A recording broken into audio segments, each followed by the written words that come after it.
first I didn't understand. Everything was behaving weirdly. You could walk through electric gates and doorways and do anything. You could get to the map and zombies sometimes behaved off.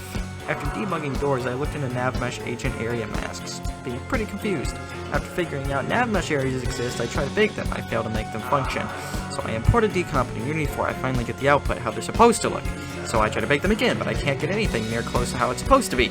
After giving up for a while, I finally began looking into the NavMesh format itself. All of the data I actually needed was in a proprietary format in the form of a byte array.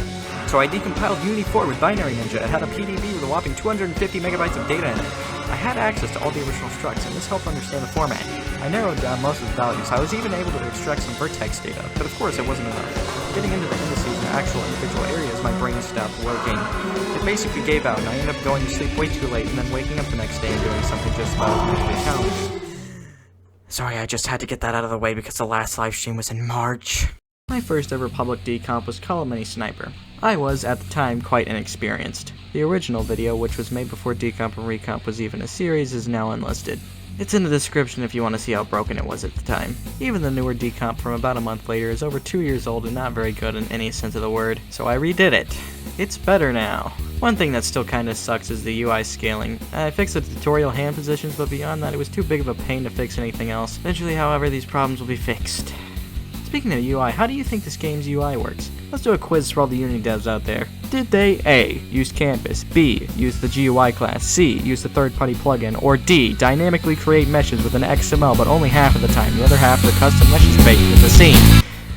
As you guessed, it's B. Just kidding, it's D. Well, that'd be okay if they wrote it well, but no, they didn't. The game manually sets an HD flag based on your screen size. This is used to find out if it should use HD textures. Not much of a performance boost, but I respect it. Problem at hand being all the scaling is based on this bool, which means there's only two possible ways it can scale. You can see how this may be an issue. Speaking of bad code, what were these devs smoking? I'm sorry, this isn't C from 1972. C# has more types than void pointer. You don't need Hungarian notation. Not to mention this game has 3 animation systems. On top of the Unity animation system, there's a completely hard-coded system and a mono-behavior system. One of the most common critiques of this game is the goofy cutscenes that play mid-game.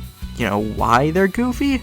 Because they use 3 animation systems. I guess their programmer was completely incapable of using Unity's animation system, so he just wrote his own. I am quite glad they most likely fired this guy after this game, since none of the other games have this kind of code base. Okay, rant over. Call of Mini Sniper is a game based on Contract Killer Zombies, which is a spin-off of Contract Killer, which is based on New York zombies. You can shoot, switch weapons, blow stuff up, etc., but you cannot move. This was the first and only time Call of Mini was ever played in first person. The game is played exclusively in a survival format, where you become more and more overrun until eventually your efforts are for naught and you die. However, your efforts are in fact not for naught, as you obtain currency from which you can spin to upgrade your arsenal and get a higher score. It's an addictive game loop that's very simple but also quite fun. There are a few consumables to buy, there's the battle booth that's basically useless, and 3 categories of weapons: snipers, rifles, and explosives. You can also spam weapons pretty easily, so that's a strat. However, you cannot spam reload at the very least. In the past, I defended this game to my best ability, but after decompiling nearly every game since that point, it's very clear to me now that this is the worst Call of Mini game. That doesn't mean it's bad, not by any means. In fact, I still think it's good, just the least good out of the Call of catalog, if you will. Anyways,